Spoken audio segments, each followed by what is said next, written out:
అందరికీ నమస్కారం. కోవూరు శాసనసభ్యుడు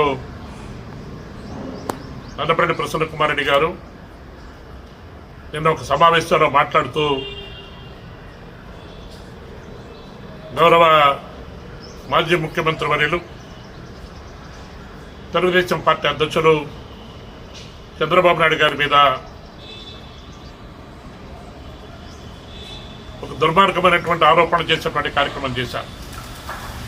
ఈనాడు ఆంధ్రప్రదేశ్ రాష్ట్రంలో హిందూ దేవాలయాల మీద పెద్ద ఎత్తున దాడులు జరుగుతూ ఉంటే వాటిని నివారించలేక, ఆ దోషుల్ని పట్టుకోలేక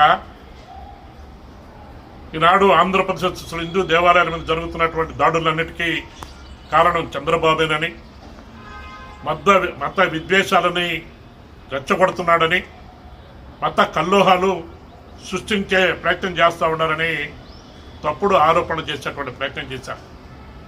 ఈ సందర్భంలో నేను శాసనసభ్యుడికి ఒకటే చెప్తా ఉన్నాను. ఈనాడు మీ ప్రభుత్వ అధికారంలో ఉంది. మీకేదైనా చంద్రబాబు నాయుడు గారి మీద అనుమానాలు ఉంటే సమగ్రమైనటువంటి విచారణ జరిపించండి. నిజాలు వాస్తవాలు బయటకు తీయండి. చంద్రబాబు నాయుడు గారు తప్పు చేసినట్లయితే చర్యలు తీసుకోండి. అది తప్ప మీరు చంద్రబాబు నాయుడు గురించి తప్పుడు ఆరోపణలు, తప్పుడు నిందలు, చంద్రబాబు నాయుడు గారు రౌడీ అని, దొంగ అని అంత అసభ్య పదజాలంతో ఈ ప్రసన్న కుమార్ రెడ్డి మాట్లాడడం సమంజసమేనా నేను ప్రశ్నిస్తా ఉన్నా. నీకు రాజకీయ బిచ్చ పెట్టినటువంటి మహోన్నత నాయకుడు చంద్రబాబు నాయుడు గారు 4 సార్లు బీఫారాలు ఇచ్చి తెలుగుదేశం పార్టీలో చంద్రబాబు నాయుడు గారి నాయకత్వంలో నువ్వు పనిచేసింది వాస్తవం కాదా అంటే మర్చిపోయావా?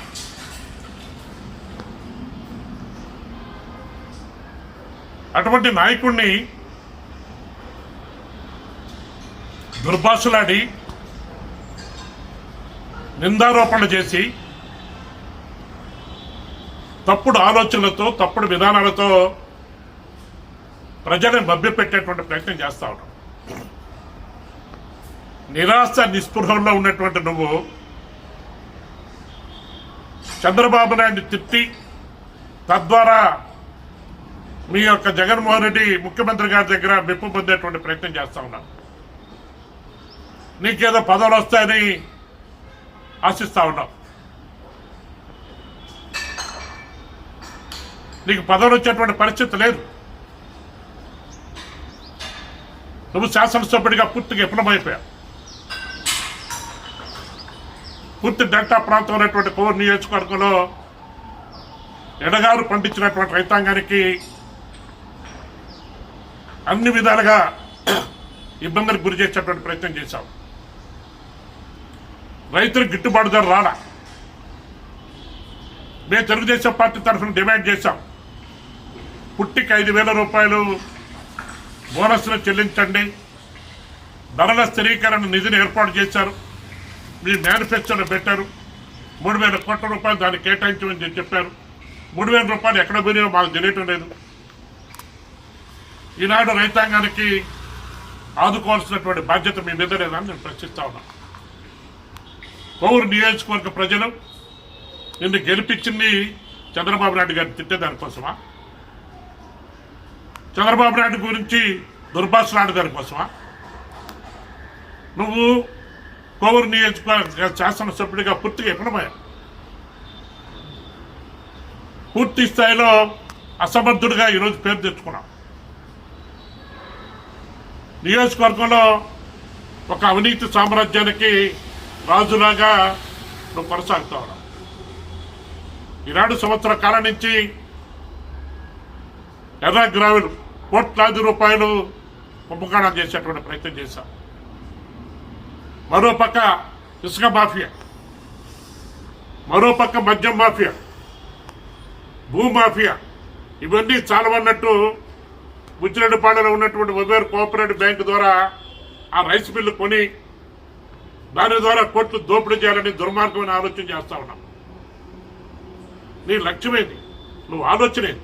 2009లో చంద్రబాబు నాయుడు గారు బీఫామ్ ఇస్తే తెలుగుదేశం శాసనసభ్యుడిగా గెలిచి ఆనాడు ముఖ్యమంత్రిగా ఉన్నటువంటి వైఎస్ రాజశేఖర రెడ్డి గారి దగ్గర కాడు పట్టుకొని కోట్లాది రూపాయలకు అమ్ముడు పోయి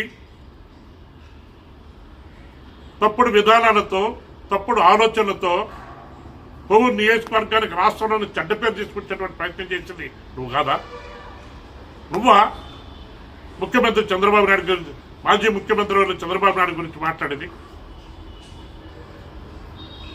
సమైక్య రాష్ట్రంలో 9 సంవత్సరాలు ముఖ్యమంత్రిగా పనిచేశాడు. మొట్టమొదటి ఆంధ్రప్రదేశ్ రాష్ట్రం ఏర్పడిన తర్వాత ఆంధ్రప్రదేశ్ రాష్ట్రానికి మొట్టమొదటికి ముఖ్యమంత్రిగా పనిచేశాడు.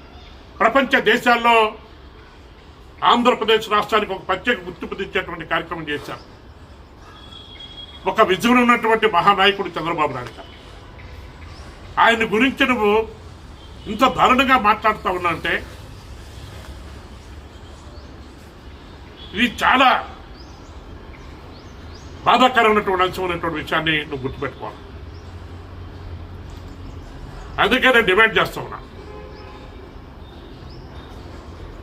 నువ్వు ఏదైతే మత విద్వేషాలు రెచ్చగొట్టేటువంటి వ్యక్తి చంద్రబాబు నాయుడు అవునాయా?